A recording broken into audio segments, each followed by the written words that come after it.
Ashamaa harka fuunee daawwattoota keenya baga nagaan gara viidiyoo keenyatti dhuftanii har'a albamii haaraa sadaffaa artiist Haacaaluu Hundeessaa maal mallisaa mata dureessa jedhu siingilii isaa keessa seenii albamii isaa guutumayyuu akkamiin buufachuu dandeenya warroonni CD hin bitatin yookaan immoo bitachuun itti hin mijatin haala kamiin onlaayiniidhaan buufachuu dandeenya isa jedhu kan isin argisiisudha. Egaa appilikeeshinii Awutaar kan jedhu nu barbaachisa.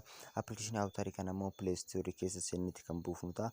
Awutaar jalqabumayyuu buusaan ture. Awutaarii kana jalqaba asirratti bakka sarchi baarii kanarratti Awutaar muuziq Itoophiyaa kan jedhuun jira. Haala kanaan seentanii kunoo Awutaariin namni 100,000 ol kan daawunlood godhedha. Meeggabaayitii 12 suuraan isaas as jala jira.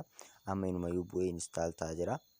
Amma xumuratti na faana tura. Birrii 10 siingiliin tokkichi kana dura buusee argeeraani. Amma isin barsiisuu fi amma xumuratti na faana tura. Viidiyoo kana sheer godha maaliif piroomoshiniidha namni kuniyyuu muuziqaa tokko keessaa kan isin affeeru ta'a. Daqiiqaa muraasa isaati kan isin affeeru maaliif piroomoot gochuu fi afaan Amaariffaa jedha jalqaba irratti afaanota filannaa mala hongeejjiidha kan filannu kuni. Afaan Oromoo jedha lammaffaa irratti, sadaffaa irratti Sumaalii jedha, afuraffaa irratti Tigraay jedha, Tigrinya jedha, shanaffaa irratti immoo Ingilish jedha. Egaa afaanota nuti itti fayyadamnu keessaa yookaan kan nuti itti fayyadamuu dandeenya. Ani afaan Oromoon jedhaani. Egaa mala kaffaltii saffisaa yookaan salphaa fi mijataaf Itiyoo Telekoom fayyadamaa jedha gubbarratti. Kun hin jira beeksisni garaagaraa asirratti jiru maloota ittiin fayyadamnu haama. Do you have account jedha. Furtuun seenii jedha. Are you new to Avatar? Are you new to Avatar jedha. Galmaa jedha. Isin warroota Avatar irratti kana dura hin galmaa'in yoo jiraattu ani sababa albamii jireenyaa kana dura galmaa'in ture.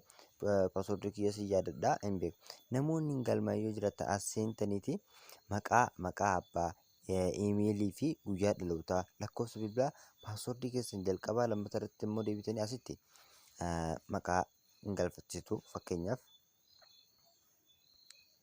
Gammachuu asitti iimeelii keessan galchitu. Fakkeenyaaf Jaarsoo guyyaa dhalootaa keessan as keessaa filattanii barreessitu. Guyyaa dhalootaa keessan deemtanii filattu. Fakkeenyaaf anaan haala kanaan tole jedhaani lakkoofsa bilbilaa keessan hin galchitu. Iddoo kana duwwaa nabadduu 9 paaswoordii ani amma waan galmaa'eef kana dura paaswoordii kiyya ani seef godhe asirratti na baasaa jira malee paaswoordii akka haaraatti galfattu. Fakkeenyaaf 1 2 3 4 5 6 kunis wal fakkaatu qaba. Paaswoordiin jalqabaa fi inni boodarraa wal fakkaatu qaba. 1 2 3 haala kanaan ilaaluu dandeenya. Erga wal fakkaatee booda galmaa jedha. Galmaa akka jedhu erga tuqxaniin booda koodii isiniif erga koodii san rejistireeshin nambarii isa galchitaniiti xumurame jechuudha. Irra deebi'ee immoo uf duuba isin deebisa. Uf duuba isin deebisee mallattoo akkanaa isin fidu. Yoo inni mallattoo akkanaa isin fidu haala kanaan furtuu seenii tuqxanii lakkoofsa bilbilaa keessan barreessitan. Lakkoofsa bilbilaa hin barreessitanii paaswoordii kunoo paaswoordii kiyya seef godheen ture Google irratti saniif kallattii maal dhufe paaswoordii galchitan san kan gizee lama galchitan san deebitanii galchitu. Bilbilicha mirkaneeffadhaa jedha. Konfirmeeshin nambarii irra deebiin nu ergaa jechuudha. Yoo appilikeeshinicha balleessineetiin haala kanaan deebinee erga galmoofne boodaanis koodii eegaan jira.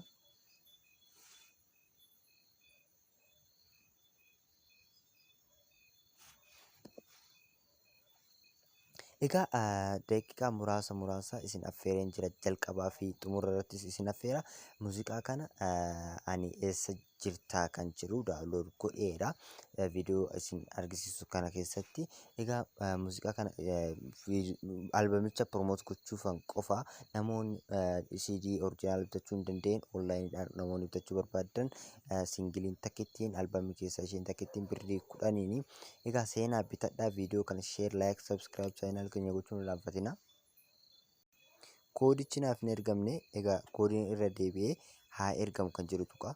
Yoo koodiin nu ergamuu baate hamma saniif yoo amma koodiin nuuf dhufuutti gara fuula feesbuukii yookaan immoo feesbuukiitti deemtanii fuula feesbuukii artiist Haacaaluu Hundeessaa isa dhugaa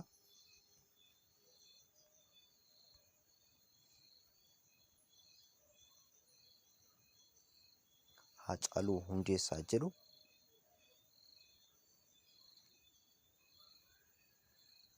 dhiifama Ingiliffaan barraa'e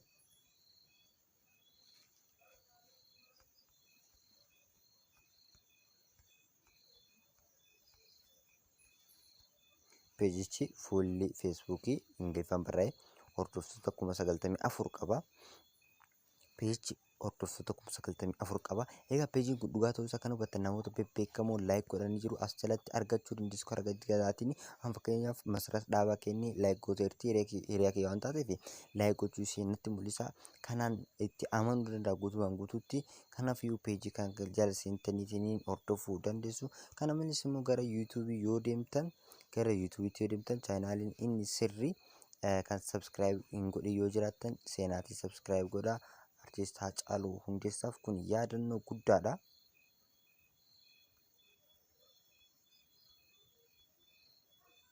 Yoommoo maqaadhaan barreessiniitiin chaanaaloonni itti baay'atan ta'e karaa feesbuukii deemnee fuula feesbuukii san jalaa liinkii cuqasnee seenuu dandeenya.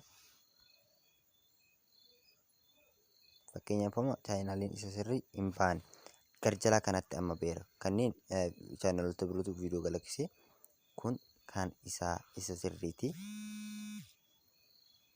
47,000 ol kan qabudha. Subscribe 47,000 har'aan tanatti kan qabu jechuudha. Viidiyoolee isaa kan kana dura seennee haa daawwannu. Namoonni subscribe hin godhin immoo subscribe gochuudhaan mallattoo alarmii cinaatti tuquu dandeessu. Viidiyoo kallattiidhaan akkasiin gahu jechuudha. Viidiyoon isaa akkuma gallakkifameen viidiyooleen isaan wal qabatan. Albaamiin kunis yoo erga gurguramee xumuramee boodaan asirratti koo yookaan upload ta'u ta'e kallattiin isin bira gahaa jechuudha. Viidiyoolee kana dura seentanii akka daawwattan isin affeera. Fakkeenyaaf Haacaaluu Maasaan Gamaa mata dureessi jiru.